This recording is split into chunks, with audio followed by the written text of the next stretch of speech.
Hello नमस्कार सर्वांना। सर्वप्रथम ओम नमः शिवाय। मी कोमल स्वागत करते तुमचं आपल्या यूट्यूब चॅनलमध्ये। तर आज मी बनवणार आहे गोबी मंचुरियन। त्याच्यासाठी मी घेतलेला आहे साधारण 1 किलोचा गोबी। त्यातनं मी अर्धाच करणार आहे कारण की 2च जण आहे त्याच्यामुळे खाण्यासाठी तो सफिशियंट आहे। तर मी अर्धा असा कट करून घेतलेला आहे आणि त्यातनं अर्धा साईडला ठेवून दिले आहे। त्यानंतर मी त्याला असं छान मधून सुद्धा कट करून घेतलेला आहे आणि त्याचे असे लांब लांब काप करून घेतलेले आहे। तुम्ही बघू शकता व्हिडिओमध्ये।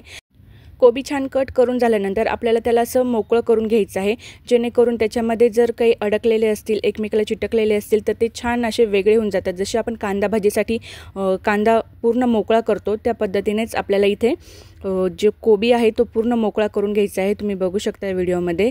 त्यानंतर तुम्ही आपल्या चॅनलवर नवीन असाल तर प्लीज आपल्या चॅनलला सबस्क्राईब करा। व्हिडिओ आवडत असतील तर लाईक शेअर सबस्क्राईब करायला विसरू नका आणि तुमच्या फ्रेंड अँड फॅमिलीसोबत सुद्धा त्यांना शेअर करत जा, जेणेकरून त्यांनाही माझे व्हिडिओ बघायला मिळतील। त्यानंतर मी घेतलेला आहे एक बाउल आणि त्या बाउलमध्ये मी घेतलेला आहे व्हेज मंचुरियनचं जे आटा असतो पकोड्या भज्यांचा, तर तो घेतलेला आहे मी। हे मंचुरियन बनवण्यासाठीच असतात। तर तो आटा मी इथे घेतलेला आहे आणि तो अर्धाच घेतलेला आहे, जास्त नाही घेतलेला आहे मी, कारण की आपण अर्धाच कोबी घेतलेला आहे त्याच्यासाठी मी अर्धाच आटा घेतलेला आहे। आणि त्याच्यामध्ये आपल्याला आता हा जो कोबी आहे तो पूर्ण टाकून घ्यायचा आहे।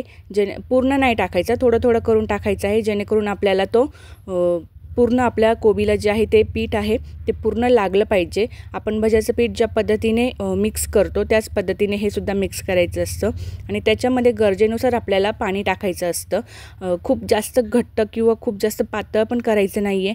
आपलं भज्याचं पीठ असतं त्याच्यापेक्षा थोडंसं जास्त त्याला घट्ट ठेवायचं, एकदम पातळ नाही करायचं। आणि त्याच्यानंतर एका कढईमध्ये तेल तापायला ठेवलेलं आहे आणि आता मी याच्यामध्ये हे पकोडे जे आहे ते सोडते आहे। तर तुम्ही बघू शकताय एकदम मंद आचेवरती मी हे तळून घेते आहे, जेणेकरून ते जळणार नाही। आणि हे पकोडे जे आहे ते आपल्याला थोडेसे गोल्डन ब्राऊन होईपर्यंत तळून घ्यायचे आहे आणि क्रिस्पी पाहिजे असतील तर थोडंसं आपल्याला गॅस वाढवून हे जे पकोडे आहेत ते छान तळून घ्यायचे आहे, जेणेकरून ते छान क्रिस्पी होतात। तर आता मी इथे जे आहे ते थोडंसं गॅस मोठा केलेला आहे आणि त्यानंतर मी पकोडे जे आहे ते छान व्यवस्थित क्रिस्पी होईपर्यंत तळून घेतलेले आहे। त्यानंतर मी घेतलेला आहे एक ताटामध्ये मी असं टिश्यू टाकून घेतलेला आहे, जेणेकरून आपण हे पकोडे जेव्हा त्याच्यावरती काढून ठेवू तर त्यातलं जे एक्स्ट्राचं ऑइल असेल तर ते कागदावरती म्हणजे टिश्यूवरती आपल्या ॲब्झॉर्ब होऊन जाईल आणि जास्त तेलकट आपल्याला पकोडे लागणार नाही। तसं तर आमच्या घरामध्ये जास्त फ्राईड गोष्टी खाल्ल्या जात नाही, पण कधीतरी असं चालतं डीप फ्राईड बाहेरचं खाण्यापेक्षा। बाहेरचं जे काय म्हणतात अनहायजीन गोष्टी खाण्यापेक्षा कसं असतं कसं नाही आपल्याला माहीत नसतं, ते बाहेरचं खाण्यापेक्षा आपण घरीच बनवून असं छान डिलिशियस पकोडे जे आहे ते आपल्या फॅमिलीला देऊ शकतो।